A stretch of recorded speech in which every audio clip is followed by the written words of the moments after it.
একটা শিশুকে জন্মের পরে একটা নদীতে ফেলে দেওয়া হবে, হায় হায়!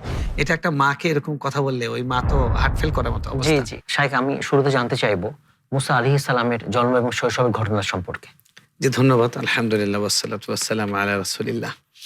নবী মূসা আলাইহিস সালাম আল্লাহ রাব্বুল আলামিন যাদের কথা কোরআনে সবচেয়ে বেশি বলেছেন তাদের মধ্যে একজন। কোরআনে মূসা আলাইহিস সালাম এবং তার প্রতিপক্ষ তিনি যার কাছে প্রেরিত হয়েছিলেন ফেরাউন। এই ঘটনা যতবার এসছে আর কারো ঘটনা এতবার আসেনি। ১৩৬ বার আসছে। ১৩৬ বার এসছে এবং সূরা আল কাসাস, একটি সূরা কাসাস মানে হলো ঘটনা সমগ্র।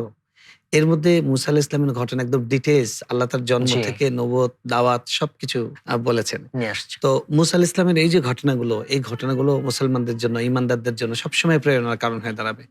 আমাদের নবী সাল্লাল্লাহু আলাইহি ইসলামকে সাল্লাল্লাহু আলাইহি সাল্লাম। আল্লাহ তাআলা মূসা আলাইহিস সালামের এই সূরা কাসাস দিয়ে আমাদের নবীকে সাহস দিয়েছেন। আল্লাহ রাব্বুল আলামিন আমাদের নবীকে যখন তিনি খুব কঠিন অবস্থায় ছিলেন মক্কায়, প্রতিদিনের পুষ্টির চাহিদা পূরণে পরিপূর্ণ আস্থায় আরডি UHT মিল্ক, ভালোবাসার বিশুদ্ধতায়। তখন আল্লাহ রাব্বুল আলামিন তাকে দেখাচ্ছেন যে আপনার সহায়হীন, কিচ্ছু নেই, আপনার বাবা নেই, আপনার মা নেই, আপনাকে চারদিক থেকে শত্রু ঘিরে ধরেছে। দেখেন আমার নবী মূসা কিভাবে কোন জায়গায় বড় হয়েছে। তো দেখুন কোরআন কি বলছে, আল্লাহ রাব্বুল আলামিন কোরআনের সূরা কাসাসের শুরুতেই বলছেন সেই ঘটনা। ফেরাউন একদিন স্বপ্ন দেখলো বনী ইসরাইলের একটা শিশু, একটা মানুষ, একজন ব্যক্তি তাকে হত্যা করছে। তার যে গণক আছে, রাষ্ট্রের গণকগুলোকে বলল যে এটা কি ঘটনা, কি ব্যাখ্যা জানার জন্য। ব্যাখ্যা কি, তাবির করো তোমরা। তারা বলল যে রাজামশাই, আপনার একজন দেশে একটা মানুষের আবির্ভাব হবে যে যার হাতে আপনার রাজত্বের পতন হবে। তো বলে না, এটা তো হতে পারে না। কোন বংশ থেকে হবে? বলে বনী ইসরাইল থেকে বনী হবে। ইসরাইল। ঠিক আছে, আজকে থেকে আইন করলাম বনী ইসরাইলের কোনো সন্তান জন্ম নেবে না। পুরুষ জন্ম নিলে তাকে পুরুষ শিশু, ছেলে সন্তান হলে মেরে ফেলা হবে। মেরে ফেলা হবে। মেয়ের সন্তান হলে ওয়াস্তাহি নিসাহুম, মেয়ের সন্তান হলে বাঁচিয়ে রাখা হবে। বেঁচে রাখা হবে। তো রাখে আল্লাহ মারেকে, এই যে ঘটনাটা এটা বাস্তব। দেখুন মূসা আলাইহিস সালামের বাবা মা এর মধ্যে তাদের মিলন হলো, তিনি মায়ের গর্ভে আসলেন। তিনি বাড়ি থেকে বের হন না, প্রকাশ করেন, একদম গোপন রাখলেন। তো যখন শিশুর জন্মের সময় ঘনিয়ে আসলো, তিনি খুব টেনশনে আছেন, কি করবেন।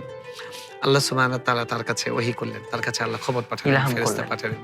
আল্লাহ ইলহাম করলেন যে তুমি কোনো চিন্তা করো না, আল্লাহ তাহজানি, তুমি কোনো টেনশন করো না, আমি তোমার ব্যবস্থা করব। তারপরে শিশুটার জন্ম হলো।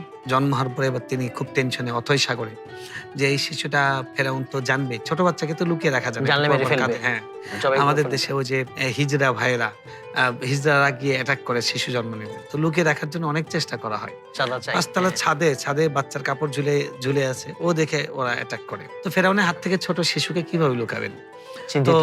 জন্মের পরে আল্লাহ সুবহানাহু ওয়া তাআলা তাকে আদেশ করলেন যে আনিকযি ফীহি ফিল ইয়াম, নদীতে এই বাচ্চাকে ফেলে দাও। উনি তো পাগল হয়ে গেলেন, বলে কি? একটা শিশুকে জন্মের পরে একটা নদীতে ফেলে দেওয়া হবে, হায় হায়! এটা একটা মাকে এরকম কথা বললে ওই মা তো হার্ট ফেল করার মতো জি, অবস্থা। জি। আল্লাহ রাব্বুল আলামিন কোরআনে বলেছেন সেই ঘটনাটা। আল্লাহর শব্দগুলো কি সুন্দর। ফাআসবাহা ফুআদি উম্মি মূসা ফারিগা। মূসার মায়ের চিত্ত তখন একদম শূন্য হয়ে গেল। আমরা বলি না যে জানে পানি নাই। আরডি নিয়ে এলো আসল ফ্রুট পাল্প দিয়ে তৈরি আরডি ফ্রুট ড্রিঙ্কস, লিচু আর অরেঞ্জের দুটি অসাধারণ ফ্লেভার। এমন অবস্থা হলো যে জানে পানি নাই। জানে পানি। তখন আল্লাহ সুবহানাহু ওয়া তাআলা বললেন যে ইন্নী লারাদ্দুক, আমি তোমার এই বাচ্চাকে আবার তোমার কাছে ফিরিয়ে ফেরত দিব দিব। আমি। তুমি টেনশন করো না, আমি তোমার কাছে ফিরিয়ে দিব এবং তোমার আত্মাকে আমি, তোমার চিত্তকে আমি প্রশান্ত করে দিব। তো তিনি কি করলেন, আনিকযি ফীহি ফিত তাবুত, তিনি একটা কাঠমিস্ত্রিকে ডেকে আনলেন। ডেকে এনে যে বললেন একটা সিন্দুকের মতো একটা কিছু কাঠ দিয়ে বানিয়ে দাও যেটা পানির উপর ভাসবে, ডুববে না। বানানোর পরে ওইটাতে এই বাচ্চাকে মূসা আলাইহিস সালামকে তিনি ঢুকালেন, ঢুকে ছেড়ে দিলেন, পুকুরে ছেড়ে, নদীতে ছেড়ে দিলেন। তার মেয়েকে অর্থাৎ মূসা আলাইহিস সালামের বোন, তার নাম ছিল পর্যবেক্ষণ করতে মারিয়াম। বললেন। তাকে বললেন যে তুমি দূর থেকে তাকে ফলো করো, তুমি দেখতে থাকো যে সে কোথায় যায়, এই শিশুটা ভাসতে ভাসতে কই যায়। যে একদম ফেরাউনের যে রাজপ্রাসাদ, রাজপ্রাসাদ। রাজপ্রাসাদটা এই নদীর সাথে গিয়ে তার বাংলোটা গিয়ে মিশেছে। যেখানে বাঘের বয়স সেখানে সেখানে রাত রাত হয়। হয়। তো মরবি তো মর, সে ওখানে গিয়েই মরল। তো তার যে সেবিকাগুলো ছিল, দাসীরা ছিল, তারা গোসল করছিল। তারা দেখতে পেল যে একটা কি জানি ভাসছে। তো বললো যে এর মধ্যে কোনো টাকা পয়সা, কিছু দামি কিছু হয়তো আছে, এটা কি সিন্ধুকের মধ্যে, চলো খুলে দেখি। খুলে দেখো মা, এত সুন্দর শিশু, ফুটফুটে সুন্দর বাচ্চা। একটা ফুটফুটে বাচ্চা, নবীর চেহারা। রাজমাতা। তাকে ডাকতে গেল। আসিয়া। আসিয়াকে তারা গিয়ে ডেকে আনলো। ডেকে আনার পর তিনি দেখে বললেন, বাহ, মানে এত কিউট একটা বেবি। তার বিবেও নাই। তার এদিকে আবার তার নিজের। সন্তান নেই, আল্লাহ সুবহানাহু ওয়া তাআলা তাকে সন্তান দেননি। তো এর মধ্যে ফেরাউন চলে আসলো। ফেরাউন বলল যে এই শিশুটা কে, কোন ঘরে জন্ম নিয়েছে জানা যায় নাই, এই জল্লাদকে ডাকো, এই শিশুকে আমি মেরে ফেলবো, তাকে জবাই করে ফেলবো। বলেন না, আসা আন নাত্তাখিদাহু ওয়ালাদা, এটা দেখতে অনেক সুন্দর, কুররাতু আইনুন লি ওয়া লাক, এই শিশুটা আমার এবং তোমার জন্য চক্ষু শীতলকারী হয়ে চক্ষু যাবে। শীতলকারী হবে।